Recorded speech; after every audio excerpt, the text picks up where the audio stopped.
श्री शिवाय नमस्तुभ्यम। स्वागत है आपका श्रावण मास की अमृत बेला में।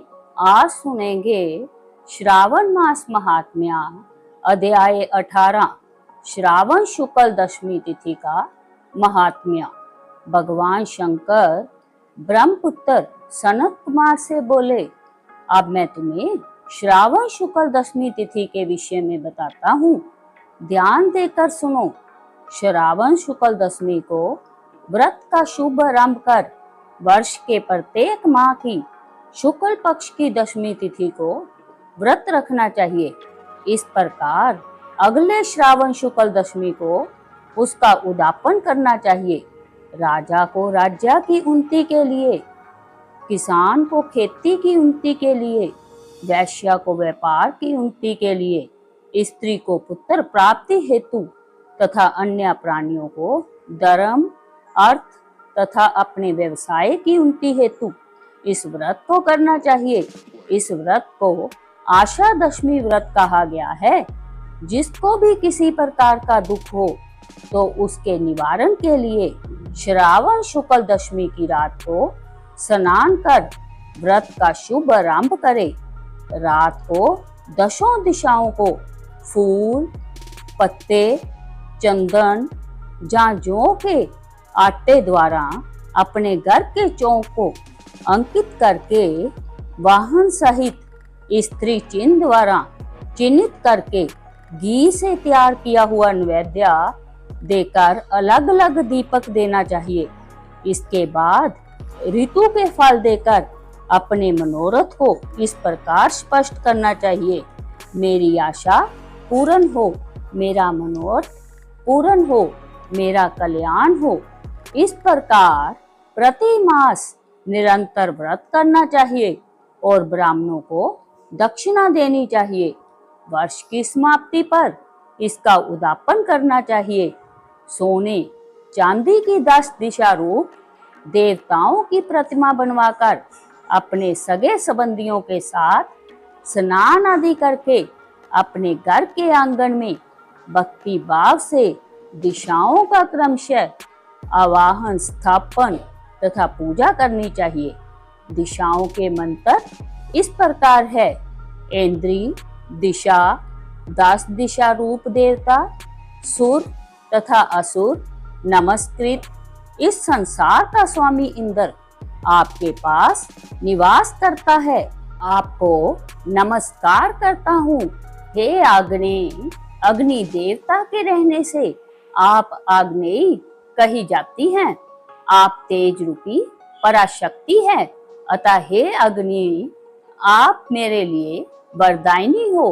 हे जामे धर्मराज, आपके सहारे इस सारे संसार को चलाते हैं, इसलिए आपको सेयमणि कहते हैं। हे सेयमणि, आप मेरे लिए उत्तम कार्य प्रदान करने वाली है।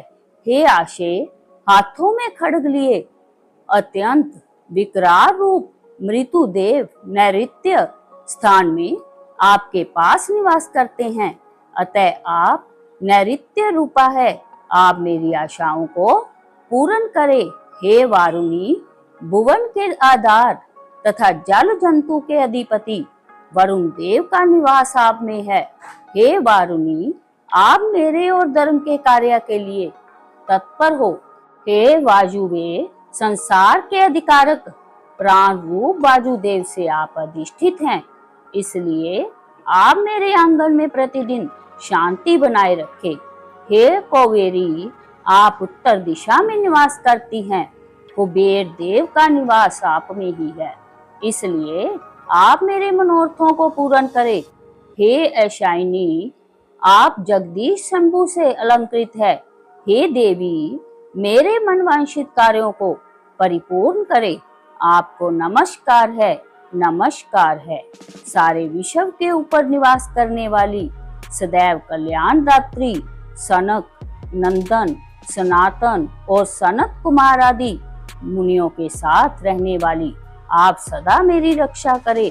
सब नक्षत्र, ग्रह, तारागण, नक्षत्र माता, भूत प्रेत, विनायक तथा भक्ति युक्त मन से जिन देवी देवताओं का मैंने पूजन किया है वह सब मुझे अभीष्ट सिद्धियां देने वाले हो। सर्प तथा नेवले से नीचे के लोक में आप सेवित है, अतः आप मेरे ऊपर नाग तथा नाग कन्याओं के साथ प्रसन्न करें।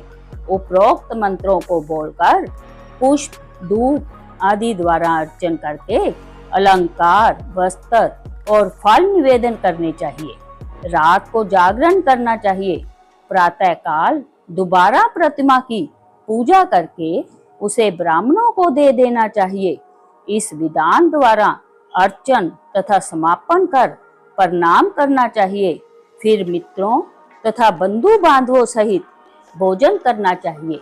इस प्रकार आदर पूर्वक जो दशमी का व्रत करता है उसकी सब इच्छाएं पूरी होती हैं। जय सनातन व्रत विशेष रूप से स्त्रियों के लिए है। जय व्रत दान, जश, दीर्घायु तथा सब इच्छाओं को पूर्ण करने वाला है। तीनों लोकों में इस व्रत के तुल्य और दूसरा कोई व्रत नहीं है। जय व्रत मोक्ष प्रदान करने वाला है। इस व्रत के तुल्य ना कोई व्रत आज तक हुआ है और ना आगे होगा। प्रेम से बोलिए शिव शंकर भगवान की जय। ऐसी ही धार्मिक कथाएं सुनने के लिए चैनल को सब्सक्राइब करना ना भूले। मिलते हैं अगली वीडियो में, तब तक के लिए हर हर महादेव।